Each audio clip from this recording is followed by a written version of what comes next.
Hi everyone, and Howdy. welcome to our first installment of TOB Videos Lectures. So I've got Mr. St. Cyr here with me, I'm Miss Krause, and so we'll just use these for both of our classes since we're learning the same thing. So, we just figured we would have a discussion on Chapter 3, and just all the things that are happening in that chapter. So you guys have watched the videos already on Ascension Press, and so this is going to kind of break down some of the topics that are discussed in those videos, and we'll just have a conversation about those topics. Okay? Mm-hmm. So the first question that was discussed in really all the videos, but I think the first one especially, is what is attraction and why do we need it? Like, why is it necessary? Is it good? Is it bad? What is attraction? So how would you answer that question? Yeah, so the way that I conceptualize attraction, I think about it as sort of a motivating force. So whether they be, physical attractions that a man has towards a woman or a woman has towards a man, or just the attraction of good, it's something that makes it a lot easier to go outside of ourselves and to do whatever needs to be done. So for example, let's say you're lying on a couch and you're just like really lazy and you hear a knock on the door. Well, if you know that the knock on the door is the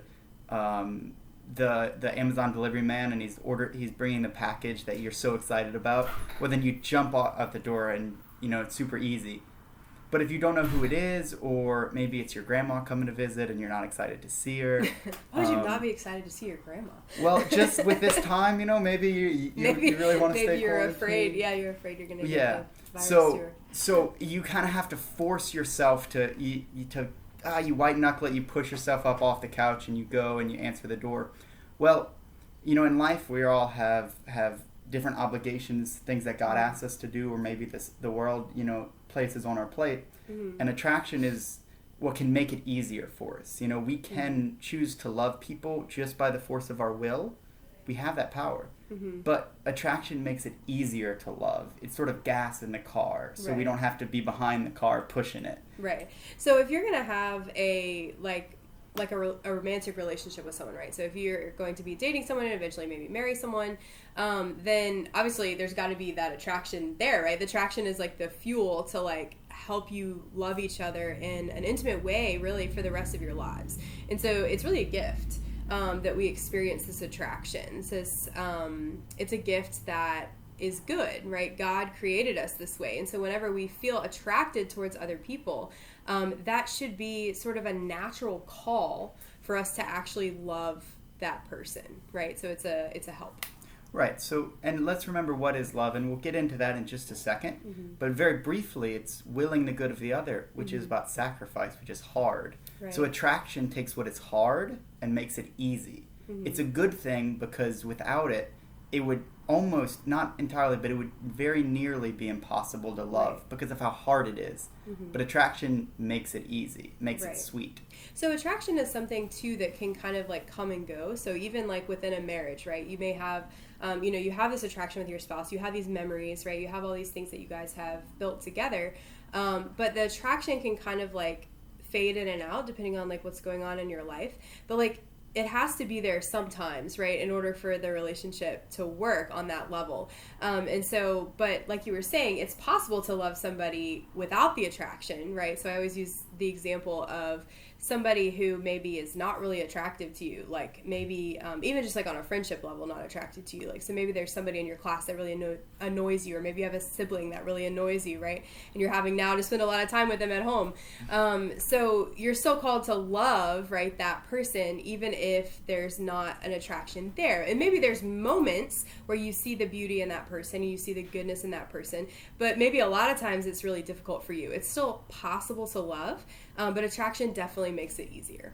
Right. Again, I think of magnets. Think of the force of magnets pulling you in one direction. So attraction is a beautiful thing because it's a force which moves us. Mm-hmm. And then the question is, how does it move us? And so Grace is talking a lot about love, and I think it's time to get into that and ask herself, what is love? And also, what is the opposite of love? Right. So I've mentioned this, I think, before, and in the last 2 chapters, you guys have talked about it as well. But love, as Mr. St. Cyr said, is willing the good of the other.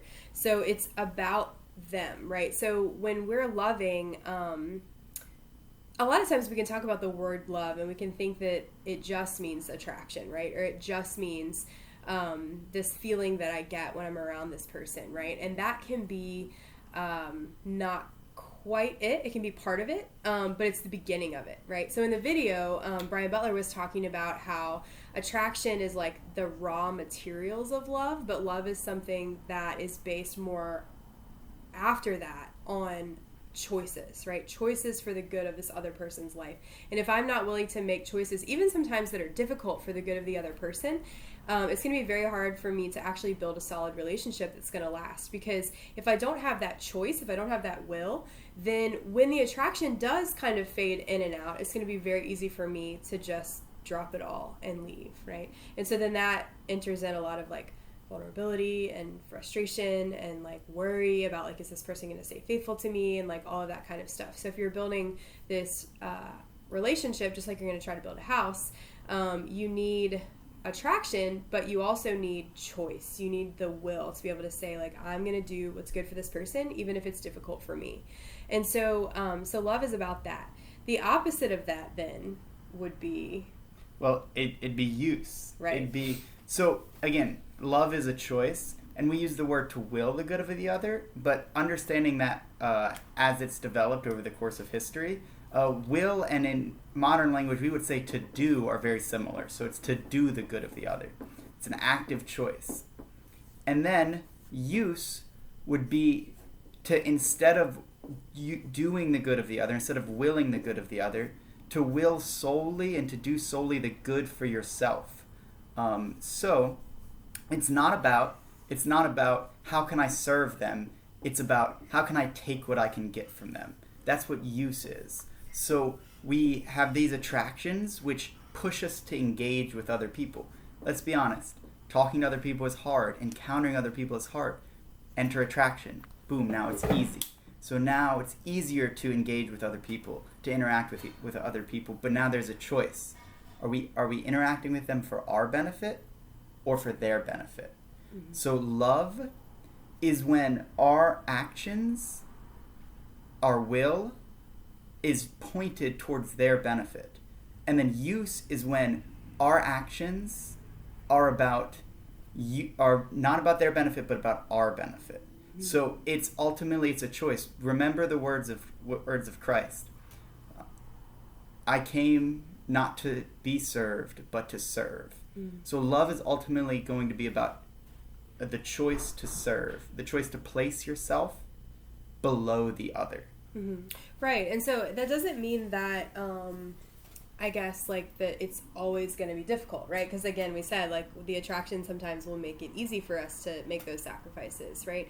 But it's something that is necessary for us to see that, like, in willing the good of the other, too, I'm actually experiencing a good as well.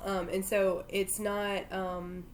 I guess just a one-sided thing, you know, like if I decide to will your good as a friend, right, like then that doesn't mean that all of a sudden like now my life is gonna suck, right? But it's actually like right. It's helping like build a relationship, right, that's actually good. Okay. Right. So well yeah, and so to just get into that, we have to first have a right understanding of what the word good is. Right, that's true. So we could say to will the good of the other, but that's not exactly correlated with what the other person even wants all the time. Oh, yeah, that's very true. So the example that was given to you in the Ascension Presents video is if you have someone who you have a friendship with, you have a relationship with, and you know they have a big test tomorrow.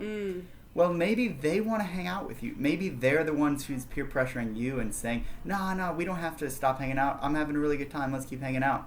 So it's not about what the other person wants. It's about this decision as what's going to be the best thing for the other person.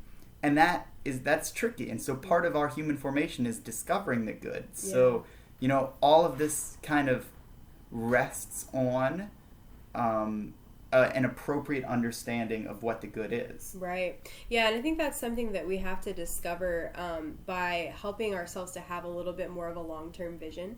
A lot of times we are just thinking about the moment. We're just right here in the moment. And it's good to be present in the moment, right? But it's also good to kind of have this far-thinking or far-reaching like ability to see like, okay, how are my actions right now, today, in this moment, going to affect the next couple of hours, the next couple of days, the next couple of weeks, the next couple of years, right?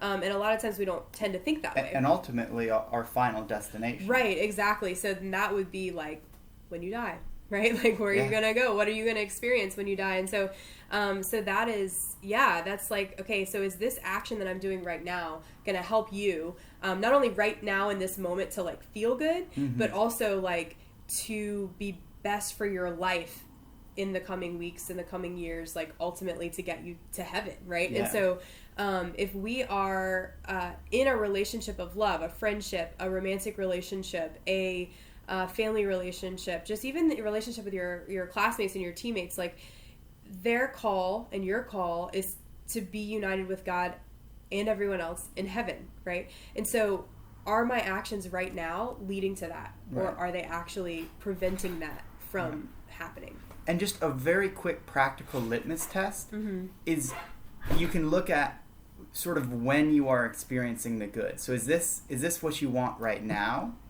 Is this what you want, or what will be best for you tomorrow? Is this what will be best for you in 5 years, 10 years, when you die?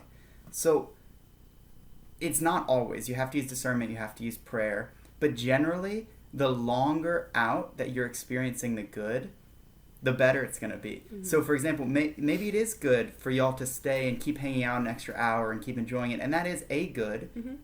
But then maybe it's a better good if you think about tomorrow, getting the sleep that you need, getting the studying that you need, passing the test.